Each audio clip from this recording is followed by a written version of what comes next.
Halo semuanya, kembali lagi bersama saya Dr. Sarah. Hari ini, saya ingin mengajak Anda membicarakan sesuatu yang sebenarnya sangat dekat dengan kehidupan kita, tapi seringkali kita pandang sebelah mata. Bahkan ada yang menganggapnya musuh ketika sedang diet. Topiknya adalah nasi. Ya, nasi. Makanan pokok bagi sebagian besar masyarakat Indonesia, Asia, bahkan sebagian wilayah Afrika. Hampir setiap hari kita makan nasi. Tapi, apakah kita benar-benar memahami manfaatnya? Atau kita hanya sekedar memakannya karena sudah menjadi kebiasaan turun-temurun? Nah, di episode kali ini, saya ingin membedah nasi dari sudut pandang medis, gizi, dan juga kesehatan. Jadi, kita tidak hanya membicarakan soal kenyang atau enak, tapi juga apa saja manfaat nasi untuk tubuh, bagaimana cara mengonsumsinya dengan tepat, dan mengapa nasi tidak sepenuhnya pantas dijadikan kambing hitam bagi masalah kesehatan seperti obesitas atau diabetes. Pertama, nasi sebagai sumber energi utama. Kalau kita lihat komposisi nasi putih biasa, lebih dari 80% kandungannya adalah karbohidrat, terutama dalam bentuk pati. Karbohidrat ini ketika masuk ke tubuh kita akan dipecah menjadi glukosa, bahan bakar utama bagi sel-sel tubuh, termasuk otak kita. Saya sering mengibaratkan karbohidrat seperti bensin untuk mobil.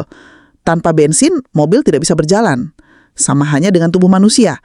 Tanpa karbohidrat, kita akan mudah lelah, sulit berkonsentrasi, bahkan mood bisa berantakan. Jadi, nasi bukan sekedar mengenyangkan, tapi juga menjaga agar otak kita tetap fokus, otot kita punya tenaga untuk bergerak, dan tubuh kita tetap hangat karena metabolisme berjalan optimal. Kedua, nasi dan kestabilan mood. Banyak orang tidak sadar, karbohidrat dari nasi juga berperan dalam produksi serotonin, zat kimia di otak yang membuat kita merasa bahagia dan tenang. Itulah mengapa setelah makan nasi, kita sering merasa lebih nyaman dan rileks. Tentu efek ini akan optimal kalau kita mengonsumsinya dengan porsi yang seimbang, bukan berlebihan. Saya punya pasien yang mencoba diet zero carbs selama 2 minggu. Dia mengeluh cepat marah, pusing, dan sulit tidur. Begitu dia mulai makan nasi lagi dengan porsi terukur, mood dan energinya membaik. Ketiga, nasi sebagai sumber vitamin dan mineral. Banyak yang mengira nasi hanya karbohidrat kosong. Sebenarnya itu tidak sepenuhnya benar. Memang, nasi putih yang sudah melalui proses penggilingan cenderung kehilangan sebagian vitamin B dan serat. Tapi nasi tetap mengandung vitamin B1 atau tiamin, B3 atau niasin, sedikit zat besi dan mineral lain yang penting untuk metabolisme tubuh. Apalagi kalau kita bicara nasi merah atau nasi hitam. Nasi merah misalnya kaya akan serat, magnesium, dan antioksidan. Sementara nasi hitam mengandung antosianin, senyawa yang juga ditemukan pada blueberry, yang berperan melawan radikal bebas dan menjaga kesehatan jantung. Keempat, nasi dan serat. Kalau yang kita konsumsi adalah nasi merah atau nasi coklat, maka kita mendapatkan tambahan serat yang cukup tinggi. Serat ini membantu pencernaan lebih lancar, mencegah sembelit, dan membuat kenyang lebih lama. Bahkan, ada penelitian yang menunjukkan bahwa konsumsi nasi merah secara rutin bisa membantu menurunkan kadar kolesterol LDL atau kolesterol jahat dalam darah. Kelima, nasi dan fungsi otak. Otak kita adalah organ yang rakus energi. Walau ukurannya hanya sekitar 2% dari berat badan, otak mengonsumsi sekitar 20% dari total energi yang kita hasilkan setiap hari. Dan bahan bakar favorit otak, glukosa, yang salah satu sumber utamanya adalah nasi. Karena itu, menghilangkan nasi sama sekali dari pola makan tanpa pengganti karbohidrat kompleks yang cukup bisa membuat kita mudah sulit fokus, gampang lupa, bahkan memperlambat respon berpikir. Keenam, nasi untuk pemulihan tubuh. Bagi orang yang sedang dalam masa pemulihan setelah sakit, nasi bisa menjadi makanan yang sangat membantu. Mengapa?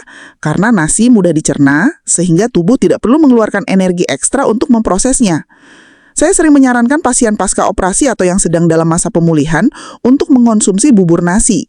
Selain memberikan energi cepat, bubur nasi juga lembut dan aman untuk lambung yang sensitif. Ketujuh, nasi sebagai bagian dari budaya dan psikologis. Kita juga tidak bisa memisahkan nasi dari nilai budaya.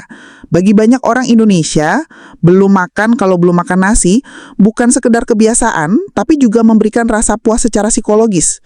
Ada kepuasan emosional yang muncul saat kita makan makanan yang memberikan rasa nyaman. Ini sebenarnya punya efek positif. Ketika kita makan makanan yang memberikan rasa nyaman, hormon stres bisa menurun. Jadi, secara tidak langsung, nasi juga bisa menjadi comfort food yang sehat jika dikonsumsi dengan bijak. Kedelapan, nasi bukan musuh diet. Banyak orang takut makan nasi karena takut gemuk.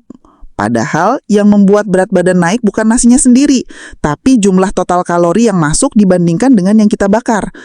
Kalau porsi nasi kita sesuai kebutuhan dan dipadukan dengan lauk yang sehat, sayur, sumber protein tanpa lemak, dan sedikit lemak sehat, nasi justru bisa membantu kita merasa kenyang lebih lama, sehingga kita tidak tergoda ngemil berlebihan. Kesembilan, cara mengonsumsi nasi yang lebih sehat. Kalau kita ingin tetap mendapatkan manfaat nasi tanpa risiko berlebihan, ada beberapa tips. Pilih nasi merah atau nasi coklat jika memungkinkan, karena serat dan nutrisinya lebih tinggi. Kalau pakai nasi putih, kombinasikan dengan sayur dan protein, agar respon gula darah lebih stabil. Gunakan porsi sedang, misalnya 1 mangkuk kecil bukan 1 piring penuh. Cobalah metode rice cooling, yaitu mendinginkan nasi yang sudah dimasak, lalu menghangatkannya kembali. Cara ini bisa meningkatkan kadar resistant starch, yang baik untuk kesehatan usus dan mengontrol gula darah. Penutup. Jadi, nasi bukan musuh. Ia adalah sumber energi yang sangat berharga, apalagi di negara kita yang menjadikannya makanan pokok. Yang perlu kita lakukan adalah mengonsumsinya dengan bijak, porsi cukup, jenis nasi yang tepat, dan kombinasi makanan yang seimbang. Ingat ya, tidak ada satupun makanan yang sepenuhnya baik atau buruk. Semua kembali pada cara kita mengonsumsinya. Nasi bisa menjadi sahabat kesehatan Anda, asal Anda tahu batasnya. Terima kasih sudah mendengarkan penjelasan saya hari ini. Semoga setelah ini Anda tidak lagi takut pada nasi, tapi justru bisa memanfaatkannya untuk kesehatan tubuh dan pikiran. Sampai jumpa di episode berikutnya. Jaga kesehatan Anda, dan jangan lupa, makanlah dengan penuh kesadaran.